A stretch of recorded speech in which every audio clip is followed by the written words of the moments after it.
Halo guys, selamat bergabung di channel yang membahas alur cerita seputar Gopi. Buat kalian yang baru bergabung, jangan lupa subscribe, like, komen, dan juga share ya guys. Dan jangan lupa nyalakan tombol notifikasinya guys. Untuk para pecinta serial Gopi dimanapun Anda berada, silahkan absen terlebih dahulu dengan cara komen di kolom komentar ya guys. Tidak mau panjang lebar, kita langsung saja mulai ke pembahasannya.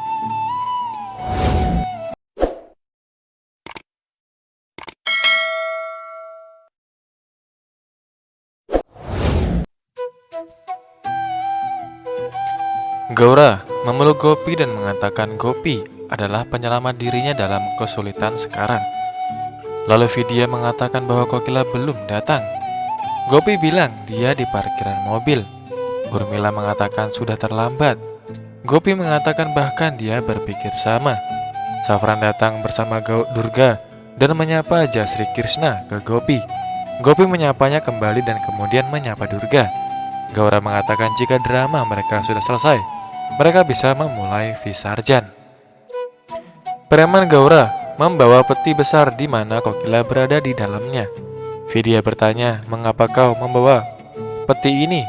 Gaura berteriak padanya. Gopi menjadi khawatir pada Kokila dan mengatakan pada Urmila, "Mari kita pergi dan membawa Kokila." Kain sarinya tersangkut di peti. Gopi melepaskan sarinya dan pergi mencari Kokila. Gopi pun sampai di area parkir dan melihat pintu mobil terkunci. Dia kemudian melihat anting-anting Kokila di lantai dan memberitahu Urmila bahwa Kokila dalam kesulitan. Gopi menyebutkan Ahem yang mengendarai mobil bersama Jigar dan mengatakan Kokila hilang. Ahem bertanya apa maksudnya. Gopi mengatakan Kokila tidak kembali setelah parkir mobil dan anting-antingnya ditemukan di tanah. Jigar bilang Kokila pasti pergi ke suatu tempat. Gopi mengatakan dia sudah mencari dan memanggilnya kemana-mana dan meminta mereka berdua untuk segera menuju tempat Visarjan. Gaura memerintahkan Vidya dan Safran untuk melakukan doa dan Vidya melakukan doa dan mencari Kokila.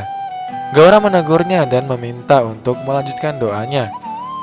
Gopi dan Urmila menanyakan pada orang-orang tentang Kokila. Vidya mengatakan pada Safran bahwa dia perlu berbicara dengannya. Gaura mendengarnya dan mengatakan pada Daram mereka harus mengirim Daram dari sini dan mulai pura-pura batuk. Safran pergi untuk membawa air. Gaura kemudian menjadi normal dan mulai melantunkan mantra. Kokila tidak terlihat sadarkan diri. Pandit mengatakan pada Gaura, "Mari kita lakukan Visarjan." Daram mengatakan pada Gaura setelah beberapa menit balas dendamnya akan selesai. Gaura mengatakan Kokila harus bangun untuk melihat kematiannya sendiri. Kokila bangun dan membebaskan tangan dan mulutnya. Kokila mendengar orang-orang melantunkan Jabavani. Kokila melihat Gopi dari lubang dan berteriak dia ada di sini. Tapi Gopi tidak bisa mendengar suaranya karena musik terlalu berisik. Gopi mengatakan pada Gaura bahwa dia tahu dia pasti telah melakukan sesuatu pada Kokila. Di mana Kokila? Gaura mengatakan dia tidak tahu dan meminta Gopi untuk menjauh dari jalannya. Gopi berdoa pada Tuhan untuk mendapatkan kembali Kokila segera. Kokila mengetuk peti dan memanggil Gopi tapi tidak berhasil. Preman Gaura membenamkan peti ke dalam air. Gaura menyeringai dan mengatakan pada Daram bahwa dia ingin melihat kematian Kokila. Gopi berdoa Tuhan lagi untuk menunjukkan di mana Kokila.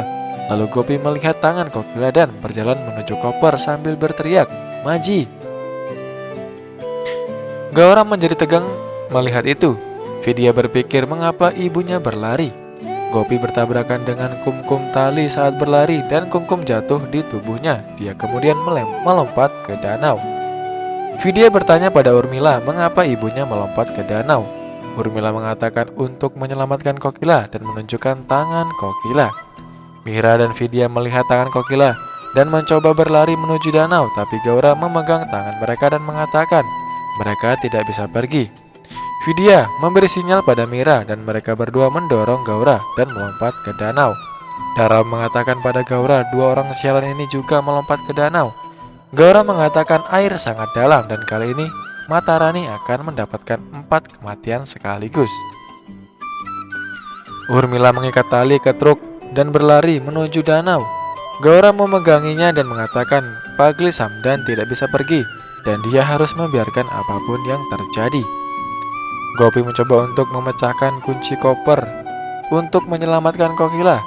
Urmila mencoba melemparkan tali ke dalam air untuk Mira dan Vidya dan juga Gopi, tapi Gaura dan Dara menghentikannya. Urmila mendorong mereka dan berlari menuju danau, tapi Dara menahannya lagi dan mengatakan bahwa mereka tidak boleh membiarkan wanita ini bunuh diri. Urmila mengatakan dia akan menyelamatkan putri dan cucunya dengan cara apapun dan melempar tali ke arah Mira dan Vidya. Mereka berdua menangkap tali. Gaura dan Dara mendiskusikan bahwa hari ini kematian mereka pasti akan terjadi.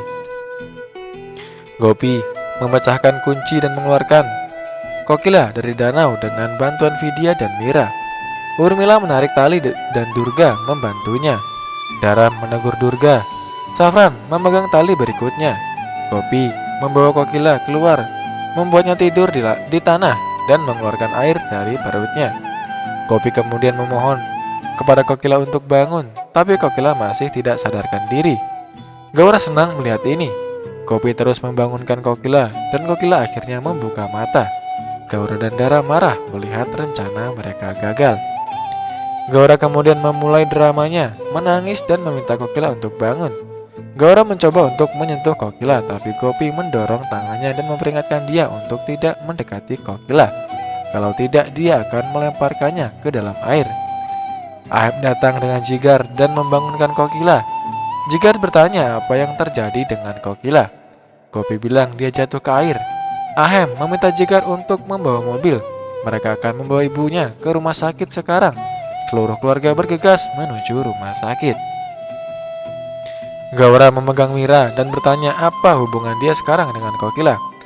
Mira mengatakan apa yang dimiliki cucu perempuan adalah seorang nenek dan pergi mendorongnya pergi. Dara bertanya pada Gaura apa yang akan dia lakukan sekarang. Gaura mengatakan Matarani harus menerima pengorbanannya dan Kokila harus mati dengan cara apapun.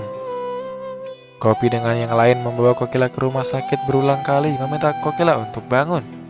Dokter membawa Kokila ke ruangan ICU. Hetal datang dengan ginjal dan bertanya apa yang terjadi. Gopi mengatakan Kokila jatuh ke dalam air. Madhuben memanggil Hetal dan bertanya apa yang terjadi pada Vevanji. Hetal mengatakan Kokila jatuh ke air dan dibawa ke ruangan ICU. Madhuben bilang dia akan datang ke sana sekarang. Hetal meminta dia untuk tinggal di sini dan mengurus Rasi. Madhuben dengan senang hati setuju. Gaura pergi ke kamar Abu kakaknya dan mengatakan bahwa Matarani tidak bisa melupakan pengorbanannya pada Kokila dan dia pasti akan menghapus nama Kokila dengan kumkum. Ahem bertanya pada Gopi bagaimana ibunya jatuh ke air. Gopi mengatakan Gaura melemparkannya ke dalam air dan mengingat pembicaraan Gaura.